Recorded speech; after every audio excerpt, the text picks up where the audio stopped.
भारतीय संस्कृति में 4 पर्व महान पर्व माने गए हैं। रक्षाबंधन, दशहरा, दीपावली और होली। यदि हम चाहें तो इन्हें 4 वर्णों से आसानी से जोड़ सकते हैं। रक्षाबंधन ब्राह्मणों का पर्व है, दशहरा क्षत्रियों का पर्व है, दीपावली व्यापारियों का पर्व है और होली शूद्रों का पर्व है। लेकिन इनकी व्याख्या अलग है। ब्रह्मम जानातीति ब्राह्मणः, जो ब्रह्म को जाने उन्हें ब्राह्मण कहते हैं। यदि ये व्युत्पत्ति ठीक है तो आत्मा को जानने वाले ज्ञानी, धर्मात्मा, साधु, संत सभी ब्राह्मण हैं। जो क्षत्रिय रक्षा का काम करें उसका नाम यदि क्षत्रिय है तो समझ लीजिए सारे सैनिक जो देश की रक्षा में लगे रहते हैं ये सभी क्षत्रिय हैं। जो वणिज करें, व्यापार करें, वे व्यापारी हैं। और जो इन सब में, ज्ञान में, ध्यान में, चारित्र में, इन सब से हीन हो, विद्या में और सबकी सेवा जिनके हाथ लगी हो उन्हें शूद्र कहते हैं। रक्षाबंधन इस नियम से ब्राह्मणों का पर्व क्यों है? क्योंकि चौमासा आरंभ हो जाता है, सारे रास्ते रुक जाते हैं। पुराने जमाने में तो इतने पक्के रोड नहीं थी, रेलवे नहीं थी, तो एकदम आवागमन अवरुद्ध हो जाता था।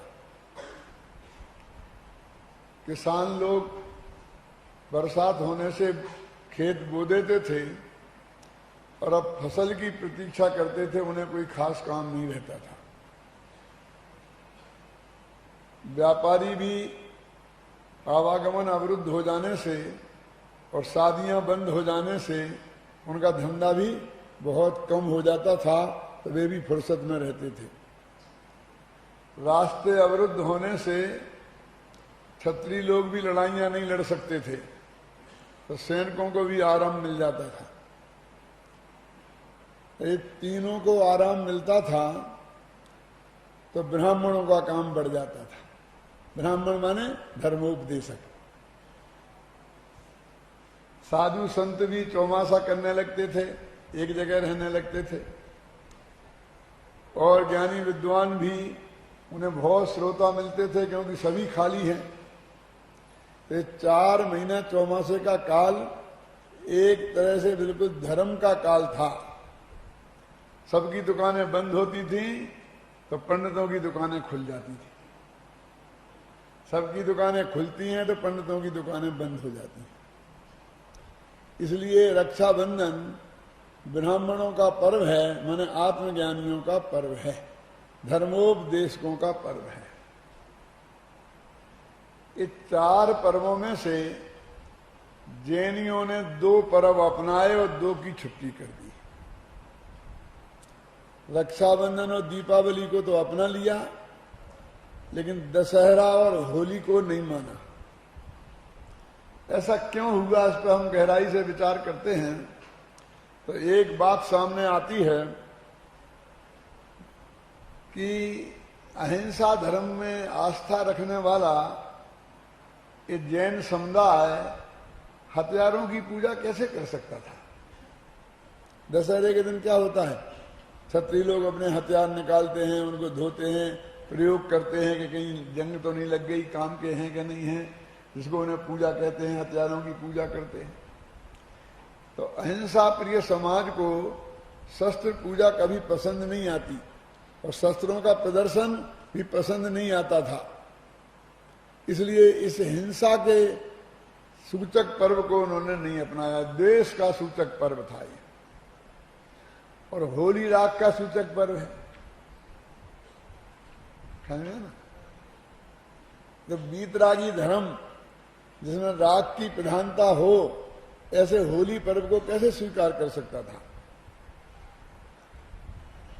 किसी जाति और विशेष से कोई ब्राह्मण नहीं। जो ब्रह्म को जाने वो ब्राह्मण, जो रक्षा का काम करें वो क्षत्रिय, जो व्यापार करें वो वैश्य, और जो शूद्र। अकेली बात इतनी ही नहीं है।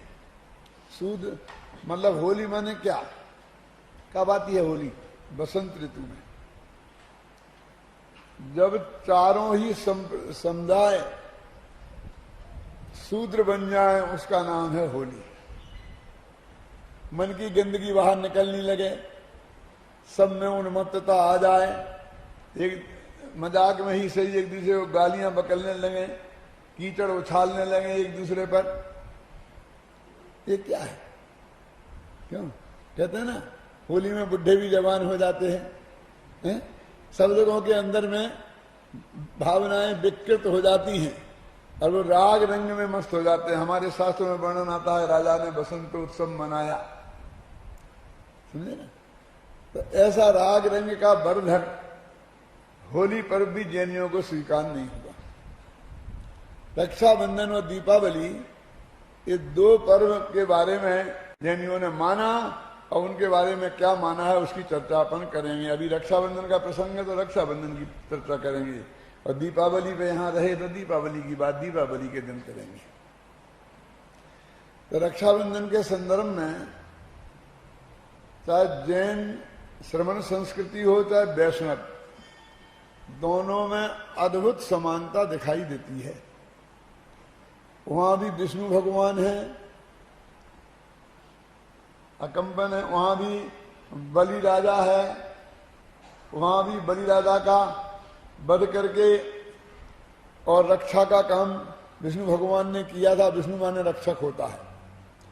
यहां भी विष्णु कुमार मुनि है, राजा बलि है, और उसको किसी भी तरह से समझ लीजिए पराभूत करके और उन्होंने रक्षा का काम किया था। ये कहानियां बिल्कुल दोनों एक सी मिलती जुलती हैं। मैं ये नहीं कहना चाहता हूं कि उन्होंने जैनियों की नकल की कि जैनियों ने उनकी नकल की।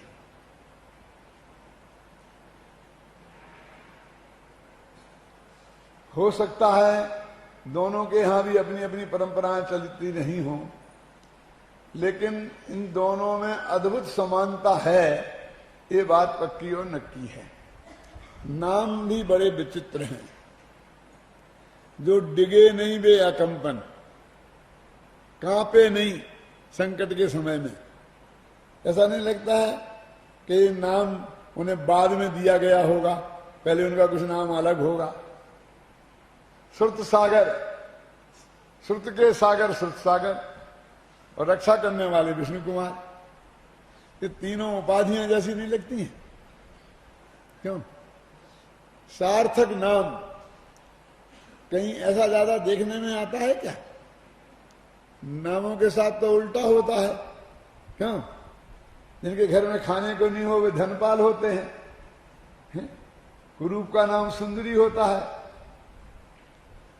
लोग में नाम तो ऐसे देखे जाते हैं ना। ये सार्थक नाम तो काव्य जगत में ही प्राप्त होते हैं, साहित्य जगत में ही प्राप्त होते हैं। जो भी हो, हम इसकी काल्पनिकता, सत्यता, असत्यता पर विचार करने नहीं बैठे, लेकिन हमारे यहां जो कथा उपलब्ध है उस कथा के आधार पर हम अपने चिंतन को प्रस्तुत करना चाहते हैं। यद्यपि मैं ये मान के चलता हूं कि रक्षाबंधन की कहानी से सब लोग भली भांति परिचित हैं, इसलिए उसमें ज्यादा समय लगाना समझदारी का काम नहीं है। तो भी थोड़ा आकार प्रकार तो बताना ही पड़ेगा। 700 मुनिराजों का एक संघ था, जिसके एक आचार्य थे जिनका नाम था अकंपन, और उनमें ही ये समझ लीजिए उपाध्याय के पद पर प्रतिष्ठित एक विद्वान थे, साधु थे, जिनका नाम था श्रुत सागर। जब वो एक नगर में पहुंचे तो उनके दर्शन करने के लिए राजा भी आया, और राजा के जो 4 मंत्री थे वो जैन धर्म से विद्वेष रखने वाले थे। अकंपनाचारी को ये आभास हो गया निमित्त ज्ञान से कि वो आएंगे और कोई बहस महस हुई तो झगड़ा हो सकता है। इसलिए सारे संघ को उनने आदेश दिया कि सब मौन धारण करके आत्म ध्यान में ही मग्न रहेंगे। राजा आए, मंत्री आए, आकर के दर्शन करके चले जाएं, कोई कुछ भी बोलेगा नहीं। जब ऐसा हुआ और राजा लौट के जाने लगा तो उन मंत्रियों को एक मौका मिला और उन्होंने कहा, महाराज साहब ये कोई बात है, आप दर्शन करने पधारे, आप उनको नमस्कार कर रहे हैं और ये लोग आशीर्वाद तक नहीं देते हैं, कितने अभिमानी हैं, ध्यान का ढोंग कर रहे हैं। क्या बात सच्ची ये है कि मौनम मूर्खस्य लक्षणम, ये मौन तो मूर्ख का लक्षण है, आता जाता कुछ है नहीं, बोलेंगे तो पोल खुल जाएगी, इसलिए सब चुप रहे हैं। ऐसी बात राजा को कह के भड़कते जा रहे थे और वहां से सुरसागर आ रहे थे लौट के नगर से, तो उनने उनकी ये बातें सुनी तो उनके हृदय में बहुत जरा रोष पैदा हुआ और उनने उनसे कहा, आपको मालूम है आप कहां से आए हैं? तो बोले सबको मालूम है कि हम नंगों के दर्शन करके आ रहे हैं। कि वो तो ठीक है, लेकिन आप इस पर्याय में कौन सी पर्याय से आए हैं? आप मनुष्य होने के पहले, अपने मां के पेट में आने के पहले कहां थे, इसका पता आपको है? नहीं, हमें तो नहीं है। कि तुम्हें है? कहां है हमें? और उन्होंने बताया पुरानी कहानी कि तुम बहुत भयंकर बरसात हो रही थी, 7 दिन से तुम अपने नहीं निकल पाए थे, सियार थे तुम। क्या 7 दिन बाद जब बरसात थमी तो तुम बाहर निकले कुछ भोजन की तलाश में, तो किसान बरसात की वजह से हल छोड़ करके भाग गया था, तो उस हल में बैलों के गले में वो बांधते चमड़े का जोत, जानते आप, वो छोड़ गया था, तो चमड़ा गल के बहुत मुलायम हो गया था, तो वो कुछ नहीं मिला तो तुमने वो चमड़ा खा लिया। चमड़ा खा लिया तो भयंकर तुम्हारे पेट में दर्द हुआ और उस पीड़ा से तुम छटपटाते हुए मर गए। जब दूसरे दिन किसान आया तो उसने देखा कि तुम मरे पड़े थे और उसका चमड़ा तुम्हारे मुख में था, तो उसे बहुत गुस्सा आया, तुम्हारी उसने खाल खींची और अपने घर में टांग रखी है। अब तुम्हें भरोसा करना हो तो जाकर के उसके घर में देख लेना कि तुम्हारी पूरब भव की खाल टांगी। ये सुनकर के वे बहुत अपमानित हुए। नहीं ना, बात तो सच्ची थी। चले गए, राजा के सामने कुछ बोल नहीं सकते थे, पता भी किया तो वो खाल भी टंगी थी उसके घर पे, किसान के घर पे। रात में चारों मंत्रियों ने विचार किया कि अपन बदला लेंगे इनसे, तो उन्होंने जब सब लोग सोने लग गए तब वहां से वो निकले। यहाँ आचार्य सुरसागर आचार्य कंपनी के पास पहुंचे और उन्होंने जाकर के सारी कहानी सुनाई, क्योंकि ये नियम है कि कोई साधु के साथ कैसी घटना घटे तो आचार्य के सामने उसे निवेदन करना पड़ता है। अब वो तो समझते थे कि मैंने ऐसा मुंह तोड़ जवाब दिया है कि आज मेरी बहुत प्रशंसा होगी और सुरसागर के अलावा एक आध उपाधि और मिल जाए, विद्या भारती, एक आध उपाधि मुझे और मिल जाए। लेकिन जब उन्होंने ये कहानी सुनाई तो आचार्य कंपन एकदम गंभीर हो गए, कुछ बोले नहीं। उनकी वो गंभीरता देखकर सुरसागर को समझ में नहीं आया, समझ में आ गया कि बहुत बड़ा कोई अपराध मेरे से हो गया है, क्योंकि इतना गंभीर तो मैंने आचार्य श्री को कभी देखा ही नहीं। समझे ना?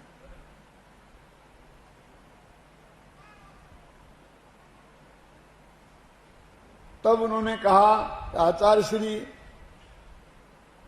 मेरे से जो भी गलती हो गई है, आप जो भी दंड दें मैं स्वीकार करने को तैयार हूं, प्रायश्चित लेने को तैयार हूं। तो उन्होंने कहा, बेटा प्रायश्चित की बात नहीं है, सवाल संघ की सुरक्षा का है। क्या जिनका अपमान तुमने किया है वे बदला लेने अवश्य आएंगे और संघ पर बहुत बड़ा संकट आ सकता है, कुछ भी हो सकता है, जान के भी लाले पड़ सकते हैं। तब सुरसागर एकदम गंभीर हो गए और उन्होंने कहा, महाराज आप चिंता ना करें, ये सुरसागर वहीं जाएगा जहां वाद विवाद हुआ था और रात भर वहीं ध्यान करेगा, क्योंकि वो उसी रास्ते से आएंगे। जब उन्हें असली शत्रु मिल जाएगा तो जो कुछ करेंगे वहीं करेंगे, यहां संग बच जाएगा। तो उन्होंने कहा, सुरसागर ऐसे ही नहीं बनते हैं। 700 मुनिराजों पर मेहनत की, तब उनमें से एक प्रतिभाशाली कोई सुरसागर बनता है। मैं अपने सबसे प्रिय शिष्य, जिसको भरी सभा में मैंने सुरसागर की उपाधि दी थी, अकेला मरने के लिए नहीं छोड़ सकता हूं। कि नहीं आचार्य श्री, सवाल मरने के छोड़ने का थोड़ी है। क्यों? मैं ही वहां जाऊंगा। और आचार्य श्री गंभीर रहे और वो उठ के चल दिए, क्योंकि आचार्य श्री ये तो कहने वाले नहीं कि जाओ बेटा मरो, हम तुम्हारे साथ नहीं मरेंगे। लिखा तो ऐसा ही है शास्त्रों में कहीं कहीं कि उन्होंने कहा जाओ तुम ही खड़े रहो, अब सारा संकट नहीं आए, तुम्हारा जो होगा सो भोगना, अब जो जो करे सो भोगे। लेकिन मेरे दिल को स्वीकार नहीं हुआ, तो मैंने अक्षम्य अपराध नाम की कहानी, आप कुछ भी कहो पुस्तक में लिखी है, उसमें ये संवाद लिखा है जो आपको मैंने अभी बताया, कि उनने खुद ही वो स्वीकार किया, अकंपन ने नहीं। लेकिन उनको समझ में आया कि कोई दूसरा रास्ता नहीं है, तो वे बेचारे चुप रह गए और सुरसागर वहां चले गए। फिर क्या हुआ वो आपको मालूम है। वे आए, उन्होंने तलवारें खींची और फिर वो कीलित हो गए, जो कुछ भी हुआ। फिर वो मुनि संघ वहां से बिहार कर गया। चारों मंत्रियों को राजा ने देश निकाला दे दिया, ऐसा काम करने की वजह से। वे जिस नगर में वो जाकर, आखिर बुद्धिमान मंत्री तो थे ही, वो राजा बलि के पास वहां जाकर के, दूसरे राजा के महापति ने था, क्या नाम था, उनके यहां जाकर के उन्हें अपनी कुछ कला दिखाई। राजा खुश हो गया, उनने चारों को मंत्री बना लिया और वरदान दे दिया, जो तुम्हें मांगना हो कराने के। राजा ऐसा तो करते ही थे, जो चाहो सो मांग लो बेटा, सारी दुनिया इनकी हो। और ऐसे वरदान देने से कई लोग धर्म संकट में पड़े हैं, राजा दशरथ से लेकर। लेकिन आज तक राजा लोग बाज नहीं आते हैं। क्यों? अहम, मैं सबसे बड़ा, जो चाहो सो मांग लो। जब उन्होंने देखा कि वही संघ यहां आ गया है, तो इसका बदला लेने के लिए अच्छा मौका है, तो राजा से उन्होंने 7 दिन का राज्य मांग लिया। और मुनिराजों को दंड देने के लिए सबसे पहले काम तो एक किया कि उनके चारों तरफ जहां वो ठहरा था संघ, गेहूं बोआ दिए, क्योंकि वो जानते थे कि जैन मुनि हरियाली पे पैर नहीं रखते हैं। इन्हें कैद में रखने के लिए कोई बड़ी बड़ी दीवारें बनाने की जरूरत नहीं है, तो चारों तरफ हरियाली कर दो, रास्ता मत छोड़ो, तो अपने आप कैद हो जाएंगे। इस तरह उन्हें कैद कर दिया और बहुत गंदे गंदे पदार्थों का वहां धुआं किया, जिससे उनको बहुत उपसर्ग हुआ। फिर एक मुनिराज थे विष्णु कुमार, जब उन्हें पता चला कि उन्हें विक्रिया रिद्धि प्राप्त है, तो उन्होंने रक्षा करने का भाव आया और वो आए और राजा के पास गए बामनिया का भेष बनाकर, और उनसे 3 कदम जमीन मांगी। जब उन्होंने दे दी तो बहुत बड़ा रूप बनाकर सारी पृथ्वी नाप ली 3 कदम में, 2 कदम में नाप ली, समझ में ना। और कहा 3रा कदम कहां रखूं, बोल, तुम्हें बहुत शौक है, जो चाहो सो मांग लो। आखिरकार वो उपसर्ग दूर हो गया, ख्याल में है ना। एक कहानी है। अब अपन इस कहानी का पोस्टमार्टम करना चाहते हैं। कहानी तो आप जानते ही थे लेकिन संक्षेप में किसी को मालूम नहीं हो तो मैंने बताई कि इस कहानी में तीन प्रकार के मुनिराज हैं। एक वो जिनके प्रतिनिधित्व करते हैं अकंपनाचार्य 700 मुनिराज, एक ग्रुप तो वो है, दूसरे श्रुतसागर और तीसरे विष्णु कुमार। अब इन तीन प्रकार के मुनिराजों में महान कौन है ये हमें निर्णय करना है। तीनों मुनिराज हैं, उनके मुनिराजत्व में मैं कोई शंका नहीं कर रहा हूं, लेकिन महान कौन है ये निर्णय हमें करना है। अभी सब लोग तो विष्णु कुमार को ही मानते हैं, सारे देश में विष्णु कुमार की ही रक्षा होती है, की पूजा होती है रक्षाबंधन के नाम पर। अब थोड़ी थोड़ी अकंपन की भी होने लगी है, जब से मैंने ये व्याख्यान शुरू किए हैं। पूजन भी बन गई है, वो अपने ही आध्यात्मिक लोगों ने ही बनाई है, नहीं तो कोई तो अकंपन तो बेचारे बन के रह गए थे। वे तो कुटने पिटने वाले आचार्य हैं, क्यों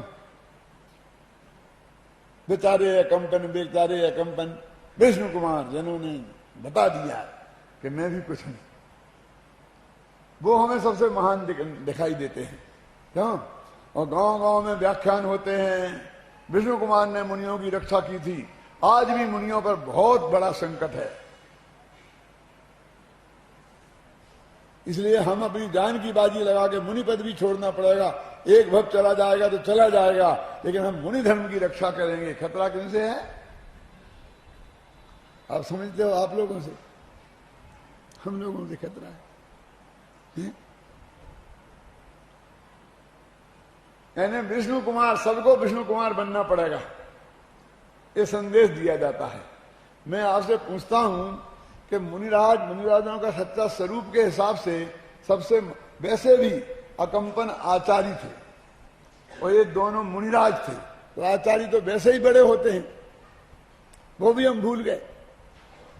पहला नंबर दिया हमने विष्णु कुमार को, और दूसरा दिया श्रुतसागर को। कैसा जवाब दिया कि नानी याद आ गई, क्यों।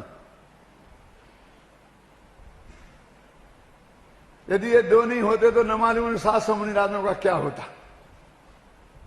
अरे इन दो की वजह से तो उपद्रव हुआ, यदि दो नहीं होते तो सारी जनता उनके चरणों में झुक ही रही थी, क्यों। इस उपद्रव को आमंत्रण किसने दिया, क्यों, समझ में ना क्या होता बोलिए। देखिए हमारी दृष्टि में वो मुनिराज जिन्होंने तोड़फोड़ की, ख्याल में आई ना, झूठ बोला, छल किया, बावनिया का भेष बनाया, समझना,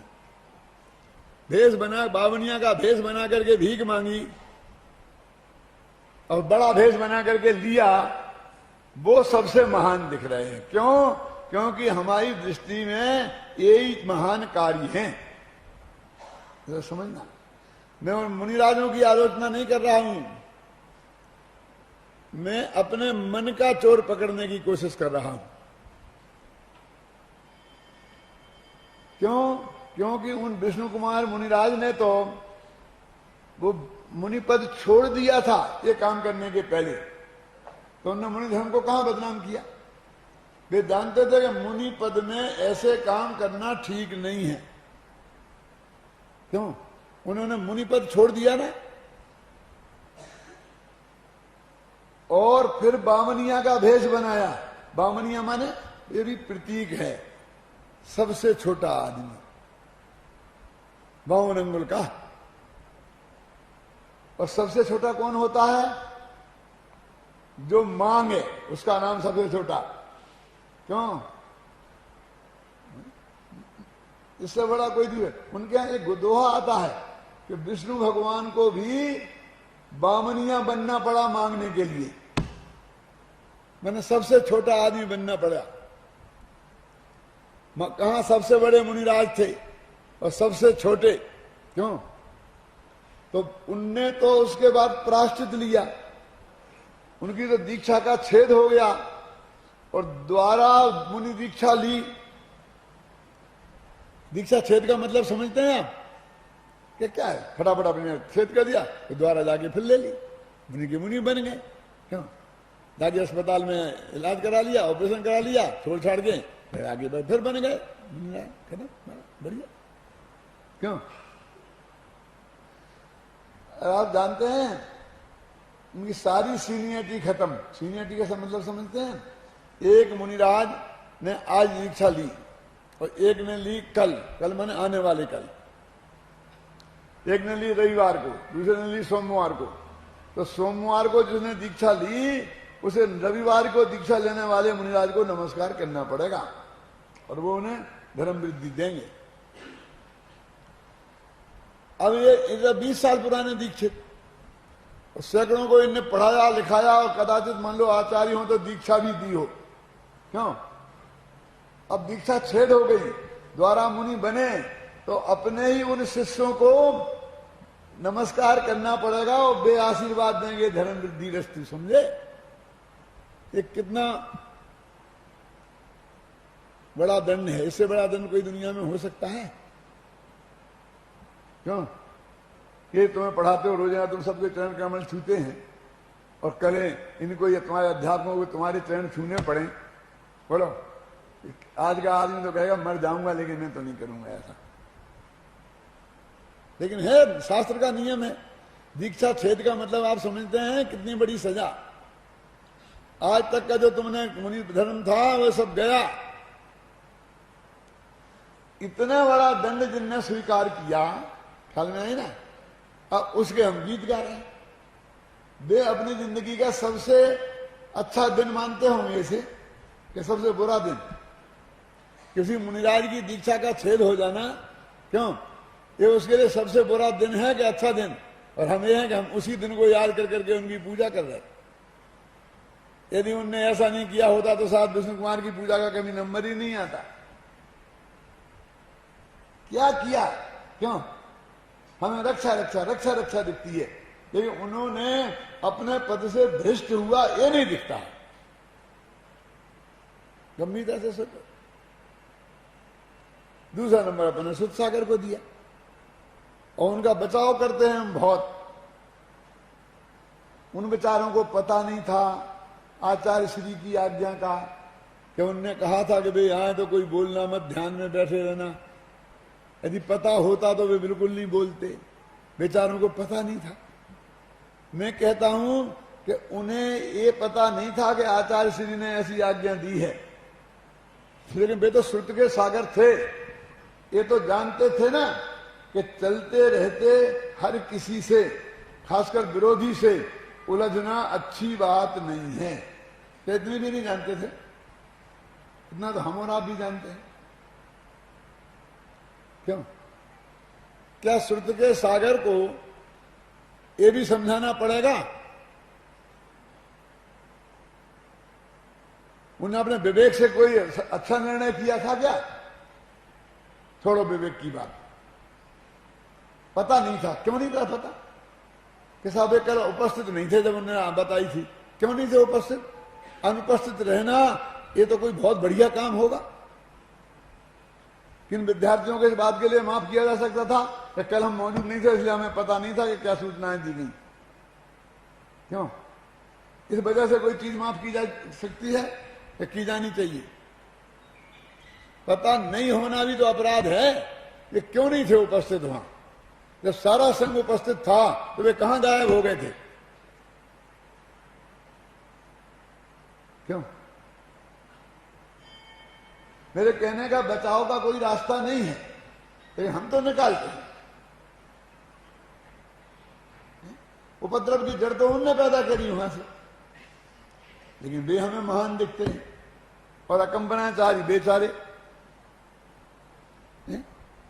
बेचारे पिटते पिटते बचे। कहां? वहां जहां सुध सागर के ऊपर उपसर्ग हुआ था, और दूसरे गांव में तो पिटाई शुरू ही हो गई। क्यों? उपसर्ग हो ही गया। जो सबसे महान थे, जो अपने शुद्धोपयोग धर्म ध्यान से चिगे नहीं, जिनने उपसर्ग में कोई भी विकल्प नहीं किया उसको दूर करने का, वे सब रिद्धिधारी थे। वो चाहते तो वो भी कुछ भी कर सकते थे। ऐसा थोड़ी कि विष्णु कुमार ही सब कुछ थे। उनमें कोई ऐसा नहीं था। मुनिराजों की महानता काहे में है? बात करने में, तोड़फोड़ करने में, कि आत्मा के ध्यान करने में। लेकिन हमने नंबर दिया तोड़-फोड़ में और बात करने वालों को। इसका हमारी दृष्टि में वो महान है। क्यों?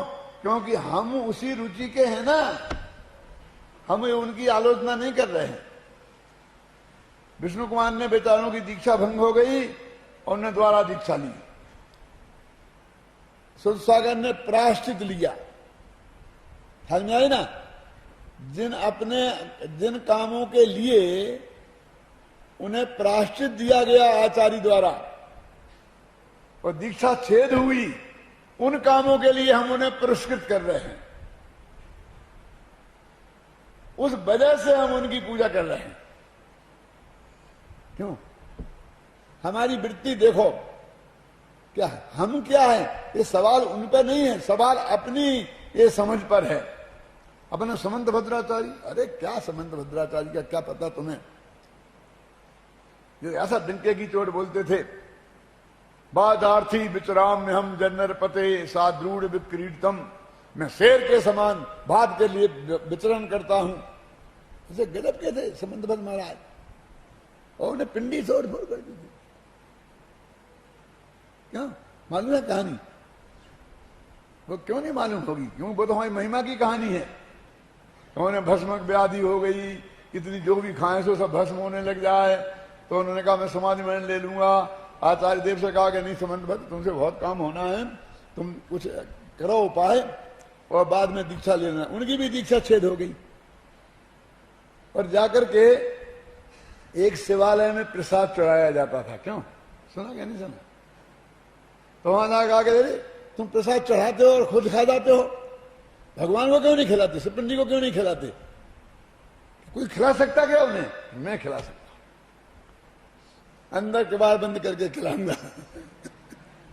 लो, और जितना आए आराम से खा जाते, कि खिला दिया और लाओ और लाओ और लाओ। धीरे धीरे बीमारी समत हो गई, वो खाना बचने लगा। तो कहा भाई अभी बच क्यों रहा है? उन्होंने कहा भगवान तृप्त हो गए, बहुत दिनों से भूखे थे। आखिरकार शंका हो गई तो छुप के देखा गया तो मालूम पड़ा कि ये तो उन पर पैर रख कर खा रहे हैं आराम से। राजा के दरबार में पेश किया गया। मैं आप लोगों से पूछता हूं, जरा मैं पागल टाइप का आदमी हूं, आपको अटपटा लगेगा कि राजा ने उनसे ये कहा कि बस तुमने बहुत बड़ा अपराध किया है, बस तुम्हें सिर्फ इतनी सजा है कि तुम अब उस शिवपिंडी को नमस्कार करो। क्यों? मैं आपसे पूछता हूं कि आप राजा होते और आपके धर्म के साथ ऐसा खिलवाड़ किया होता, क्यों? तो आप इतना ही दंड देते? उसकी मजाक उड़ा, उसकी हंसी करते हैं। तो कितना महान था वो, क्या सोचना, अपराध कितना महान गजब का था ना? उसने इतनी सी सजा दी, उस पर भी तुमने उसी पिंडी की तोड़-फोड़ कर दी। कैसा स्तोत्र बनाया और वो पिंडी फट गई, वो चंद्रप्रभु भगवान की मूर्ति निकल आई, तो पिंडी की तोड़ी फोड़ हुई ना। मंत्र तंत्र से की, हाथ से करी, कैसे करी, इसे क्या फर्क पड़ता है? अरे हमें अपना दोष दिखता ही नहीं है, मेरे कहने का मतलब है। और हम उसकी वजह से महान, तो हमारे समंत भद्र महान हो गए। अरे वो समंत भद्र कहां है? वो तो दीक्षा छेद जिनकी हो गई, वो तो एक साधारण से ग्रस्त हैं, समझना। और जिन्होंने झूठ बोला, चोरी की, है ना, वो खाया, समझ में। अब हम चोरी को, झूठ को पुरस्कृत कर रहे हैं, क्योंकि चोर है ना, घबराना नहीं। झूठ बोलते हैं ना दिन रात, उसी की कमाई करते हैं ना, तो हमको झूठे ही अच्छे पसंद आते हैं। जिसके लिए उनको दीक्षा द्वारा लेनी पड़ी, मुनि पद छोड़ना पड़ा, वो उनकी क्वालिटी है। जब भी समंत भद्र का नाम आएगा तो दो क्वालिटी, कौन कौन सी?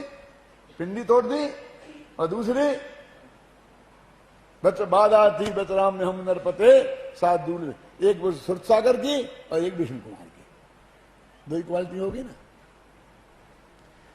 समंत भद्र को याद क्यों नहीं करते हो देवागम स्तोत्र के लिए? समंतभद्र को याद क्यों नहीं करते हो स्वयंभू स्तोत्र के लिए? तो आदि स्तुतिकार हैं। स्तुति किसे कहते हैं? यदि ये देखना हो तो समंतभद्र की स्तुतियां देखो। आज में क्या दम है इसमें? केसरिया चावल रंगवा दो, केसरिया चावल रंगवा दो। इसमें कहां आए तीर्थंकर, कहां आए भगवान? ये चावल आए और केसर आई, क्या है ये? ये भक्ति है?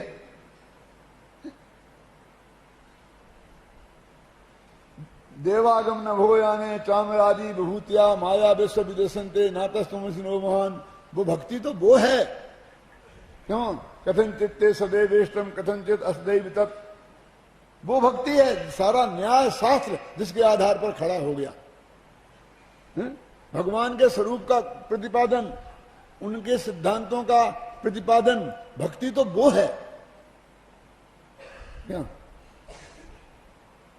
ये भक्ति का कार्यक्रम आजकल कैसा होता है? भक्ति में भी स्पीकर चाहिए, नाचने वाले चाहिए, ढोलक चाहिए, तब इसकी भक्ति होती है। नहीं भक्ति नहीं हो सकती है। समंतभद्र ने कौन सा ढोलक बजाया होगा?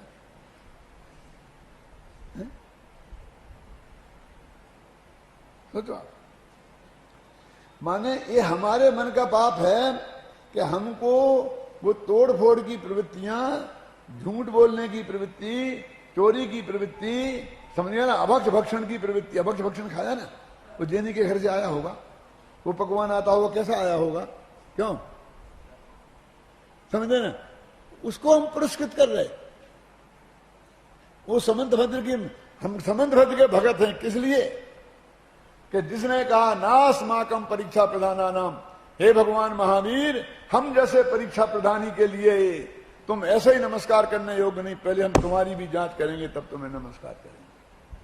हम उस समंतभद्र के पुजारी हैं कि जिसने परीक्षा किए बिना भगवान को भी नहीं माना, और आप तो परीक्षा, आप तो मीमांसा लिख दी। तो ये रक्षाबंधन पर्व में 3 मुनिराज हैं, 3 ग्रुप हैं। एक अकंपनाचारी का, एक श्रुतसागर का, एक विष्णु कुमार का। एक जो मन वचन काय से डिगे नहीं, इसलिए सार्थक नाम हुआ अकंपन, कांपे नहीं वो। और दूसरे वाणी से डिग गए।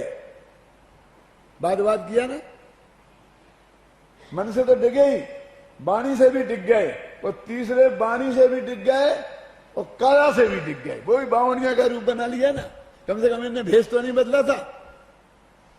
क्यों? तो एक काया के अपराधी, दूसरे वाणी के अपराधी, ये दोनों, और तीसरे मन वचन काय से परम पवित्र शुद्धोपयोगी। आत्म ध्यान में मग्न। बोलो कौन महान है? हम अपने चित्त में गहराई से इस बात पर विचार करें, चिंतन करें। देखो, जो महापुरुष लोग अपनी जिन गलतियों के लिए जीवन भर पछताते रहे,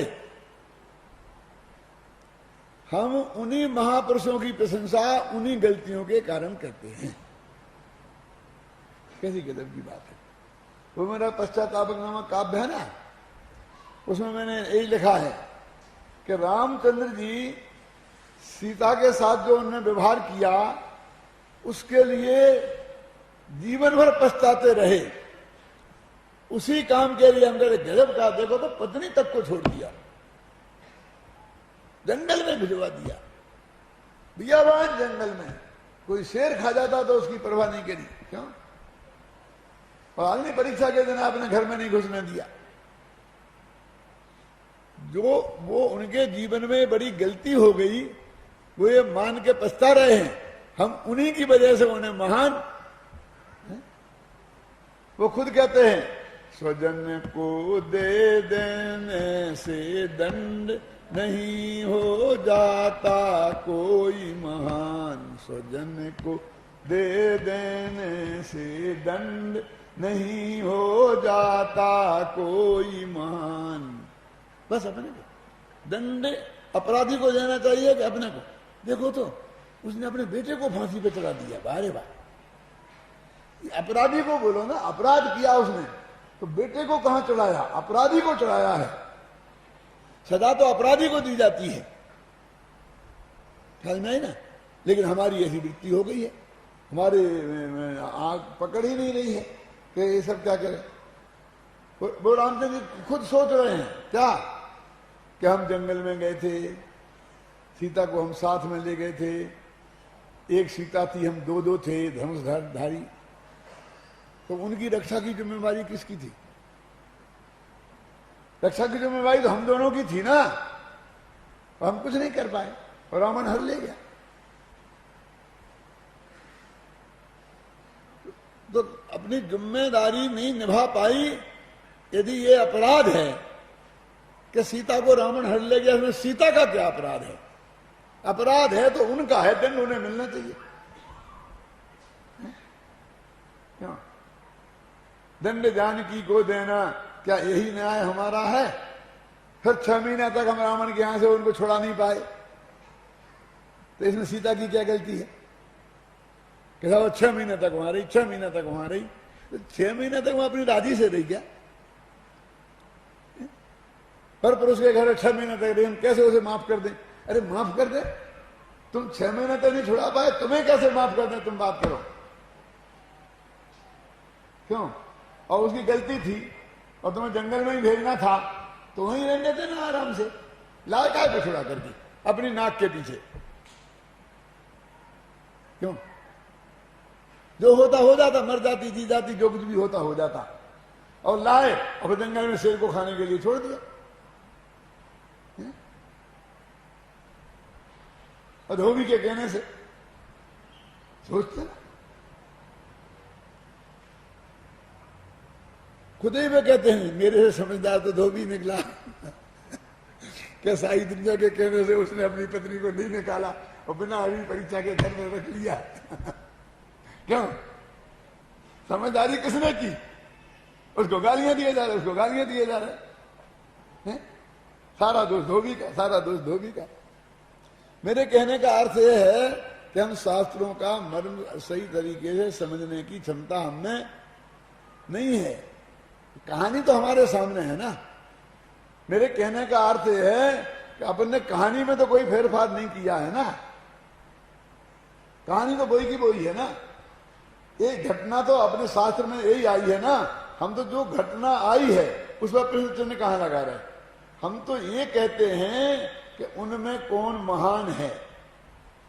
हम तो तीनों के पुजारी हैं, क्योंकि जब तक सुरसागर ने वो गलती नहीं की थी तब तक भी हम उनके पुजारी थे।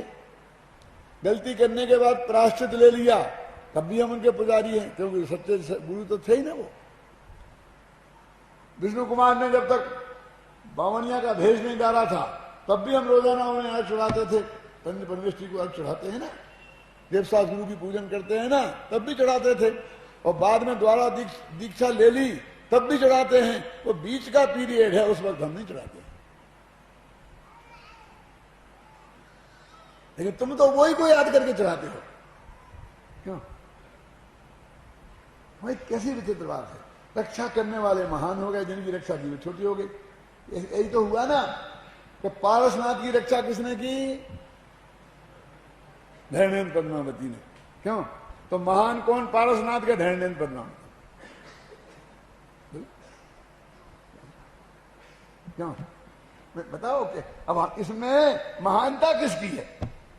बेचारे पारसनाथ तो पिट रहे थे, यदि वे नहीं बचाते तो वे तो बेचारे हो गए। एक तरफ लगे भगवान जिन्हें अंतर्मुक्त में केवल ज्ञान हो गया। अरे वे तो वज्र से नाराज सनन की थे, उनके लिए तो वज्र की ताकत से भी कुछ उनका उंगली हिल नहीं सकती थी। हजारों देव उनकी सेवा करते थे, क्या कमठ की क्या हैसियत थी? वे बेचारे हो गए आत्मा का ध्यान करने वाले, जो आत्मा के ध्यान से नहीं डिगे। प्रकृति ने तो उन्हें केवल ज्ञान दिया उसके बदले में, और हमारे लिए बेचारे हो गए। क्यों? और बस पद्मावती जी की महिमा होने लगी। और वो पद्मावती की मूर्ति 3 फुट की, उसके ऊपर 1.5 इंच के पारसनाथ, वो जैसे वो माथे पर लगाते थे, वो क्या औरतें लगाती ना माथे पे, ऐसे भगवान पारसनाथ बैठे। क्या हो गया? रक्षा करने वाला महान हो गया। क्यों? कि उन्होंने रक्षा की। अरे क्यों की? किसने की रक्षा? शास्त्र में क्या लिखा है? क्या लिखा है? धरणेन्द्र पद्मावती ने ऐसा की ना, तो धरणेन्द्र तो गायब ही हो गया, ये पद्मावती आए वो आपस हो गए। क्यों? ये कैसे हो गया कि धरणेन्द्र क्या मूर्ति बना के क्या करते हो वहां? क्योंकि ऐसे तो भगवानों की बहुत है, पुरुषों की तो एक महिला को चांस देना चाहिए ना, महिला खुद अरे धरणेन्द्र पद्मावती, तो धरणेन्द्र ने की रक्षा तो पद्मावती तो उनकी पत्नी से साथ में हो गई ही ना, उसमें क्या है? क्यों? यानी पति के साथ पत्नी तो रहती ही है ना, समझे ना? मैं पूछता हूं रक्षा करने पद्मावती गई थी कि धरणेन्द्र? और धरणेन्द्र के साथ पद्मावती गई थी कि पद्मावती के साथ धरणेन्द्र गए थे? विचार कर, हम कहां से कहां पहुंच गए, सोचने की शक्ति हमें रही नहीं है। अरे जिसकी उनने परम पूज्य मान के, मैं धरणेन्द्र पद्मावती की निंदा नहीं करना चाहता, क्योंकि उन्होंने तो उनको परम पूज्य मान के उनको उपसर्ग दूर करने का भाव किया। उनने क्या गलती की? मैं तो हम अपनी समझदारी को कोस रहा हूं कि हमने भक्तों ने ये किया, शायद उनको भी पसंद नहीं होता। क्यों साहब? एक पुलिस सुपरिटेंडेंट को हम अपने यहां बुलाएं और उसके सामने सिपाही के गीत गाएं, क्यों? वो पसंद आएगा? सिपाही को पसंद आएगा? कहे भैया भी साहब की बात करो, मेरी बात क्या कर रहे? क्यों साहब? अरे हमारे लिए तो यही भगवान है, हमारी रक्षा तो एक ही करते हैं, आप तो ठीक है लेकिन ये होगा मिनिस्टर के सामने आकर के पुलिस सुपरिटेंडेंट की प्रशंसा करो, चलेगा? बोलो, लोग में क्या सकता मर्यादा है? अब तुम पास लेना है, उनके गीत गा रहे हो। वो तो कहते भैया तुम भी भगत और हम भी भगत। पारसनाथ को केवल ज्ञान हो गया, उनकी पूजा करो, उनकी भक्ति करो, हम भी तुम्हारे साथ करेंगे। गलती कोई धरणेन्द्र की थोड़ी है, पद्मावती की थोड़ी है। क्यों? गलती तो हमारी समझ की है कि हमारे समझ में हमारा दिवाला निकल गया है, हम सोचते ही नहीं है और इसमें विवाद करते हैं। उसने क्या किया? एक किया, एक प्रमाण पेश करते हैं, शास्त्र में लिखा है। अरे घटना घटी तो शास्त्र में लिखी होगी ना, क्यों? और उसके बाद की प्रशंसा भी की होगी, कौन कहते जितनी योग्य है जिसके, समझे ना, प्रशंसा भी की होगी ना। लेकिन बाद में ये भी कि पार्श्वनाथ तो अपने में सुरक्षित थे। क्यों जी? मैं आपसे पूछता हूं, यदि धरणेन्द्र पद्मावती नहीं आते तो न मालूम क्या हो जाता। क्या हो जाता? उन्हें केवल ज्ञान नहीं होता, पिट जाते, सिर फूट जाता, खून निकलता, हड्डी खराब हो जाती, क्या हो जाता? अब बताओ तो। अरे जो हुआ वही होना था, केवल ज्ञान। उसके उपसर्ग के कारण कोई केवल ज्ञान हुआ नहीं और उपसर्ग निवारण के कारण भी केवल ज्ञान नहीं हुआ। इसलिए एक श्वेतांबर आचार्य ने तो बहुत स्पष्ट शब्दों में लिखा, कमठे धरणेन्द्रे च सूचितम कर्म कुर्वती प्रवोस्तुल्या मनोवृत्ति पार्श्वनाथा न वेस्तुते। क्या लिखा? कमठे धरणेन्द्रे च, वहां पद्मावती का नाम नहीं लिया, इतनी तो श्वेतांबरों में है। कमठ ने अवसर किया और धरणेन्द्र ने निवारण किया। उसने अपने कसाई के योग्य कार्य किया और उसने अपने भक्ति के योग्य कार्य किया। लेकिन हे पारसनाथ भगवान, तुम कमठ से नाराज नहीं हुए और पारसनाथ से, उससे धरणेन्द्र से खुश नहीं हुए, इसलिए मैं तुम्हें नमस्कार करता हूं। यदि तुम धरणेन्द्र से खुश हो जाते और कमठ से नाराज हो जाते तो कम से कम मैं तुम्हें नमस्कार नहीं करता। क्या कह रहे हो? क्यों? इसमें हमें तुम्हें फर्क क्या रहा? फिर जो हमें अनुकूलता बताता है उससे हम राग करते हैं, जो प्रतिकूलता बताता है वो द्वेष करते हैं। हम तो उस वीतरागता के पुजारी हैं कि जो न अनुकूलता बताने पर न प्रतिकूलता पर, ख्याल में ना, वस्तुतः हम तो उस वीतरागता के पुजारी हैं। तो हमें रक्षाबंधन के दिन जरा गंभीरता से विचार करो थोड़ा बस। रक्षाबंधन शब्द का अर्थ क्या है? बहुत बहुत कहानियां कर ली हैं, बहन भाई की रक्षा करे, फलाना फलाने की रक्षा करे, ये करे वो करे। अरे इसका सीधा सच्चा अर्थ है राकेश, रक्षा का भाव भी बंध का कारण है। माने बचा मारने का भाव तो बंध का कारण है ही, रक्षा करने का भाव भी बंध का कारण है। वो पाप बंध का कारण है और ये पुण्य बंध का कारण है, लेकिन बंध का कारण है, बंध के अभाव का कारण नहीं। तो शब्द से ये व्यक्त हो रहा है। क्यों? जिस धर्म में ये कहा हो कि कोई किसी को मार दिला नहीं सकता, कोई किसी की रक्षा नहीं कर सकता, क्यों? कोई किसी का भला बुरा नहीं कर सकता, वहां रक्षा के भाव को इतना दम मिलेगा, इतना महान मिलेगा? वो तो ये है कि न रक्षा का हमें पर में हम कर नहीं सकते, इस महान सिद्धांत का जो जैन दर्शन पुजारी है, तो हम गंभीरता से इस कहानी पर विचार करें। और ये आज जिन लोगों के पास ये किताब नहीं है, विद्यार्थियों के पास अथवा तो हमारे मुख्य भाइयों के पास, उनके लिए ये किताब हमने भेंट कर देने का नक्की किया है। तो शांति जी ने व्यवस्था की है, जिनके पास पहले से हो वे तो नहीं ले जाएं, लेकिन जिनके पास नहीं हो वो सब एक किताब ले जा सकते हैं और शांति से घर पर इसे पढ़ें। ये भी पढ़ें और दीपावली भी पढ़ें। तो दीपावली पर भी हमको सुनाने का मौका नहीं मिला और तुमको सुनाने का मौका नहीं मिलेगा, तो भी इसमें सब बात लिखी है। शांति से अपना स्वाध्याय